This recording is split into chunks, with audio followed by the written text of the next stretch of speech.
The struggle to overcome intolerance, the campaign to protect our environment, the plight of the homeless. Hi, I'm Corey Coffin, and welcome to Community Voices, where student filmmakers take on untold stories. The following documentaries are from the Dodge College of Film and Media Arts at Chapman University in Orange, California. In the Community Voices program, students partner with local nonprofit organizations to create stories about compelling social issues. Community Voices will take you on a journey as we give a voice to those who might otherwise remain unheard.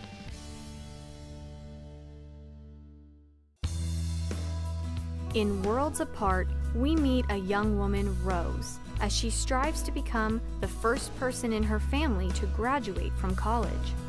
A member of the San Pasqual tribe, she struggles to bridge the gap between the two worlds in which she lives.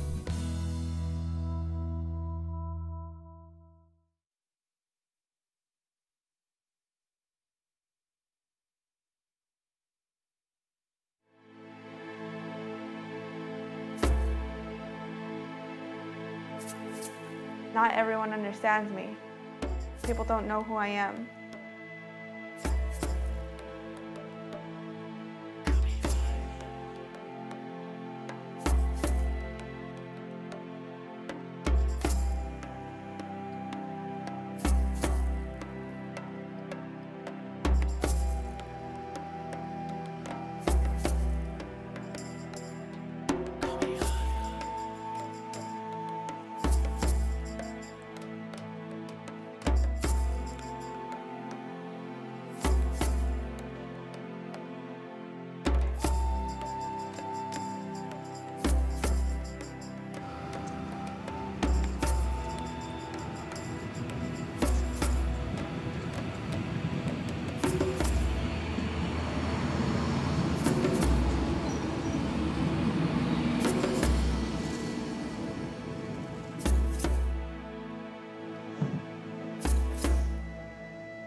I always knew since middle school that I wanted to go to college.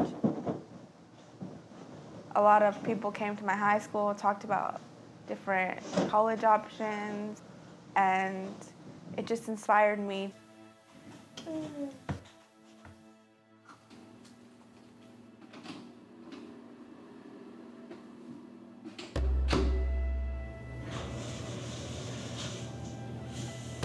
Neither of my parents went to college. I had to go out and seek help, resources, mentors to find out how I can get there, the process. Sometimes at Cal State San Marcos, I feel like people don't understand me. I'm Kumeyaay, and just walking around at school, it's invisible. Nobody can see that.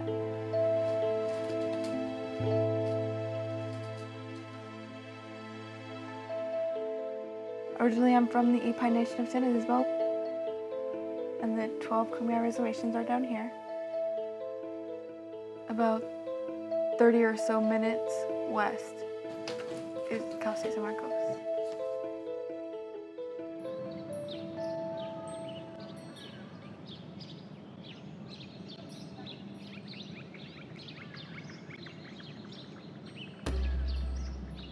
For me, it's like living in two worlds.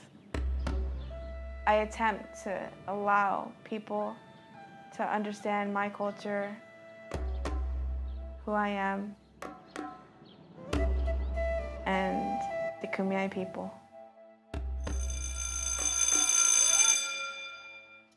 Limited omniscient narrator, okay, is limited to the thoughts of one person.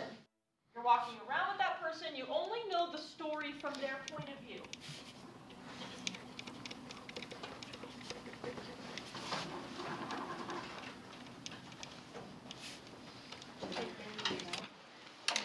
I have to be tolerant of other people and their questions.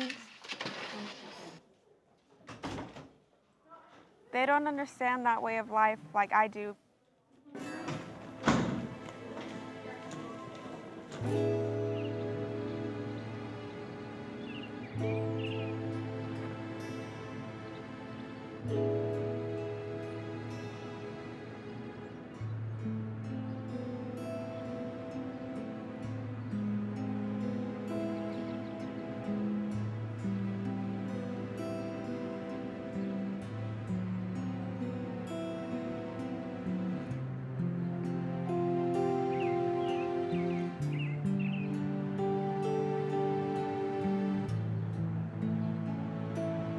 Every day it's like a struggle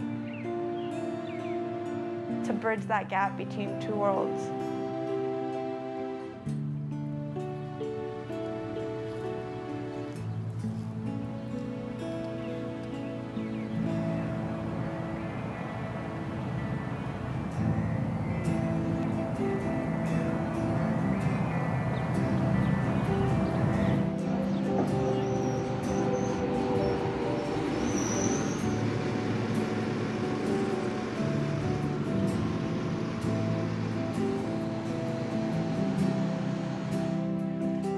I wanted to move off the reservation to have new opportunities, which I didn't see others on the reservation going for.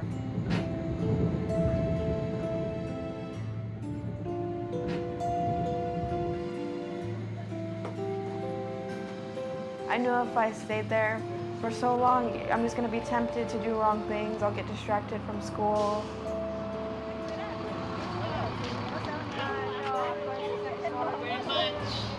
Hello.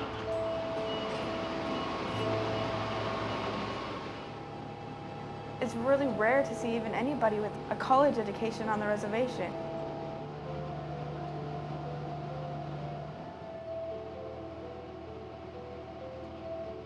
They don't know the effort and the dedication that college takes.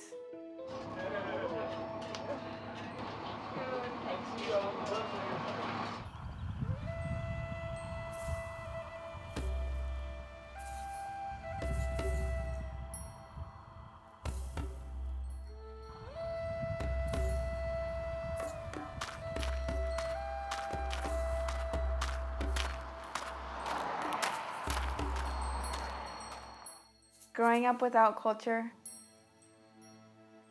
is equivalent to growing up without an identity. We need it. Oh my God, but this is where we make our iwa. The iwa means house.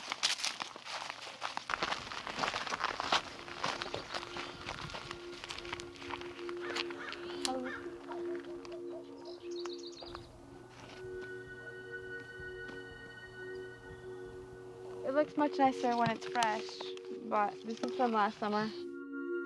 As you can see, like, the weeds and stuff has grown into it.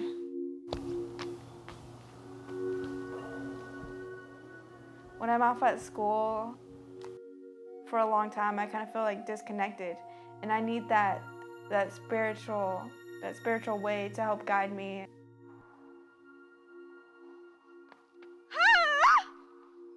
Sorry. I don't know. We like to joke and say it's like a war call. It's like, it's not really war, but you know what I mean? I was never good at the war call.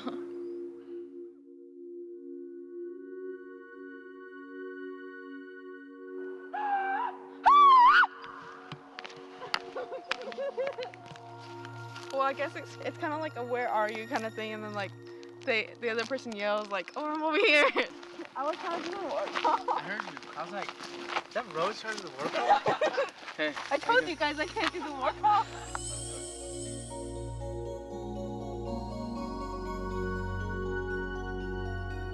I don't want myself to sway from my culture.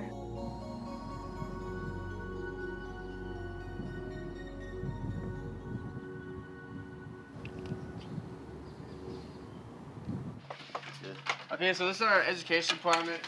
Rose is home. I worked at the front desk, answering the phone. Go up means come in. Kumeyaay culture relies a lot on the Kumeyaay youth to learn it and to help preserve it. This is our group right here that they're gonna do a talent show at the White House, and this is a group of kids. I want to mentor the younger youth behind me so that they know that it's possible to attend college.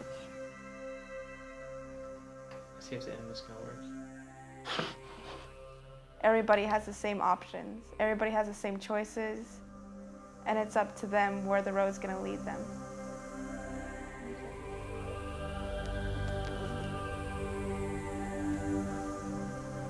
I've chosen this path.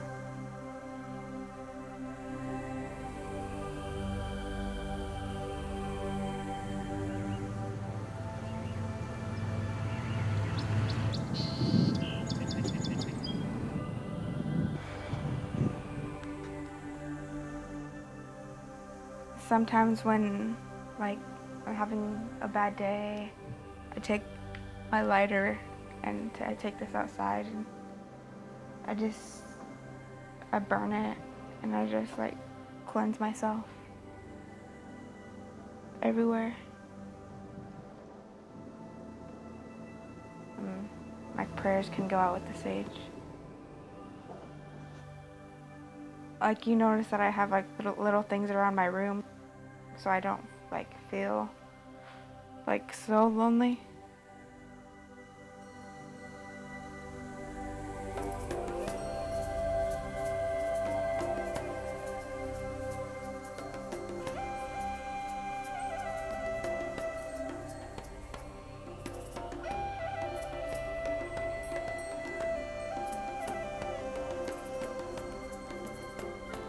This reminds me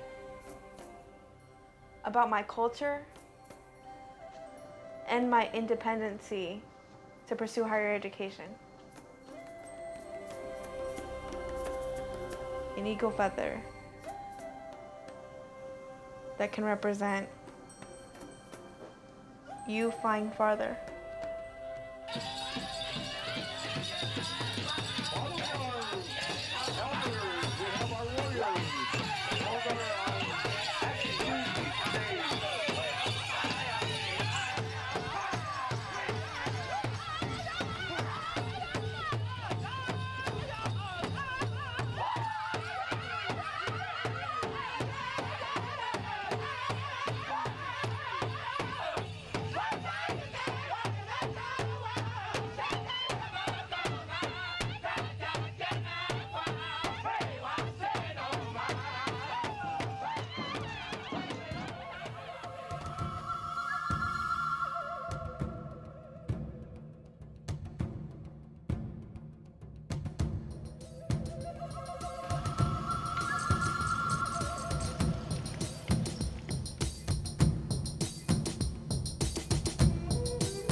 Is it illegal to be gay in Singapore?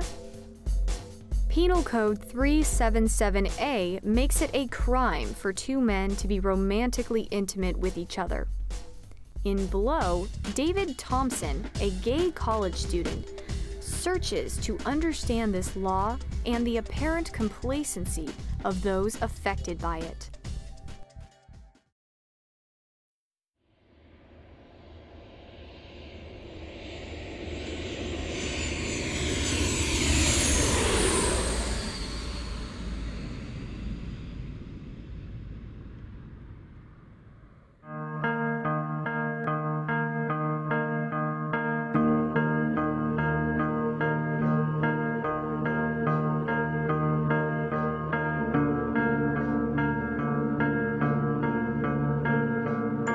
I heard that it was illegal to be gay in Singapore, which kind of freaked me out because I was going there.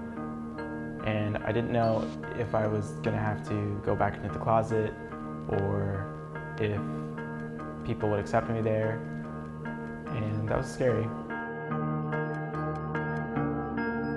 How could I come to a place where who I was considered sinful? Going to Singapore for school, I wasn't really sure what my rights were.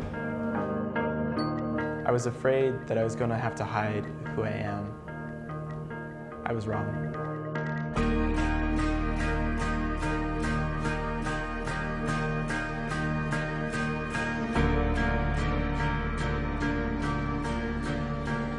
I knew I wanted to go to Singapore, but I didn't feel safe until I found Pink Dot.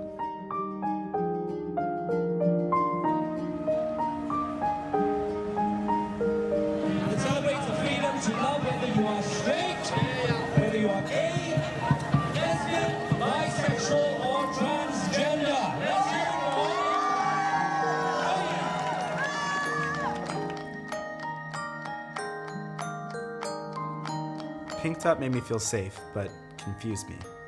How could Pink Dot occur with a law in direct conflict with what the event stood for? Maybe the community faced less struggles than I thought.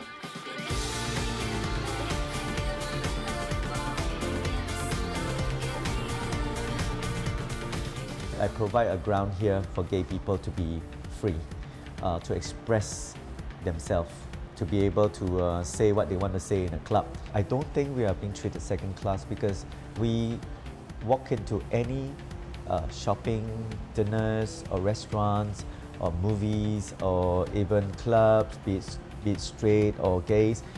We have never been stopped. We have set the platform for the gay boys and the gay girls to meet freely, to be themselves. They do not need to hide their identity for XYZ reasons. Whatever we do, we have never been evaluated based on our sexuality.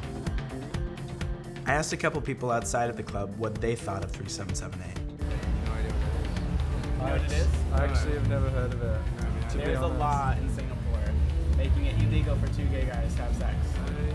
Okay. Well, All I can say is it hasn't stopped me. Do you think it affects you? not really. What do you think about 377A? What's this? Do you know what it is? I don't know. No, I don't mind because, you know, it's illegal, but people do illegal things all the time. Regardless of the law, the gay guys, at least the ones I know in Singapore, aren't really going to like really heed the law. I mean, as long as they don't get caught, that's it. It's being there does not affect the way I live my life. Most people thought the law didn't affect them. Was I the only one who felt that there was a problem? I don't feel respected, and I don't feel that I'm treated as an equal citizen, and I feel angry. And I just don't feel like I want to make my roots here.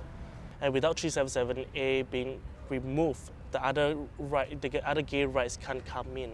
Talk about why you're not going to do it. Protest on the street? Yeah.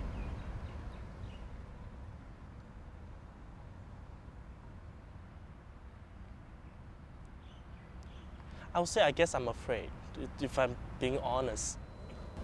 I think most people are happy. I think Why? most of the gays are happy They have avenues to go to. It should be a world where we all can be ourselves and be free and everything, right? But I guess that's a process. You know, as a young nation like Singapore, we are at a stage of our lives where we are at a mishmash between traditional values and modern values. We are not passive people, and it's not that we are not fighting for our rights, you know. It's just that we are more comfortable in the idea of being comfortable. I couldn't understand why the gay community was so complacent with a law that labeled them as sinful. I felt like this law was supporting a stereotype, as well as stopping the community from gaining further rights. Why weren't these people out in the streets protesting? Was it not affecting them? Of course it affects the gay community. The fact that it says it's illegal, it gives the public a lot of reason to be discriminatory. The fact that it's there, the law is there, is discriminatory. It's a shame sometimes for some of people in the gay community to think that it doesn't affect them, because as long as the law is there is always the possibility of you being prosecuted. People react and make noise, and I say react the most, when they see the reality of the rights being taken away from them. Right now, that reality seems distant. That's why they say it doesn't affect them. There are various ways of protesting. You do not need to be burning cars and rioting on the streets to protest. I think Pink Dot is a very good way of protesting, a very peaceful party. You know, we're just there to celebrate love. I think that's protesting. George's comments reminded me of the gum ban. But the single most favorite double in the world is double good, double good, double mint. Since 1992, the buying and selling of gum has been banned in Singapore. Despite the controversy surrounding it, the ban remains firmly in place. I asked Singaporeans what they thought about it. There's no single gum like it. It's a bit stupid, don't you think? But you still do it, right? Yeah. No, I think it's illegal, but we keep doing it as well. So. Right. I think the rule is absurd, the law is absurd. I mean, I still chew chewing gum, and I think everybody does. Why do we chew gum when it's still illegal? Yeah. I think because it's something that you like to do. It's easy to get, it's just go across to Malaysia and you can just get bubble gum. So whether it's a ban on gum or love, it doesn't matter. When personal freedoms are hindered, Singaporeans, like people everywhere, find their own ways to be free. It isn't just the law. 377A and prejudice are intertwined. What's important is not how we approach adversity, it's that we confront it. What I've learned more than anything while being in Singapore is that everyone protests in different ways. Addie provides a safe place for the community. Nathan leads a church youth group promoting acceptance. Reese is making a film about Singaporean gay culture. And George is continuing his work in human rights. I still have my own way of furthering freedom, but I've come to respect the Singaporean way. I see true happiness with my friends here.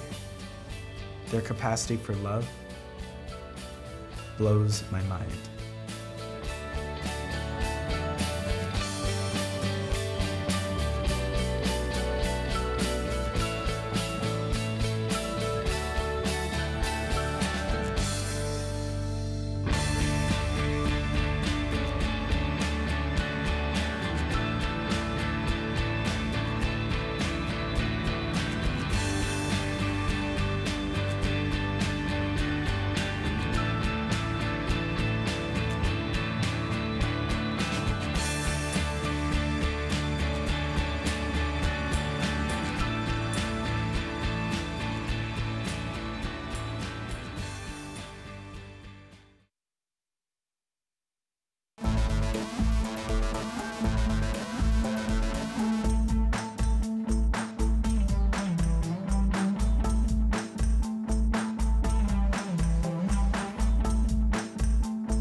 The Community Voices documentaries are made possible by the Daunt Family Foundation. Funding for this program is provided by Chapman University.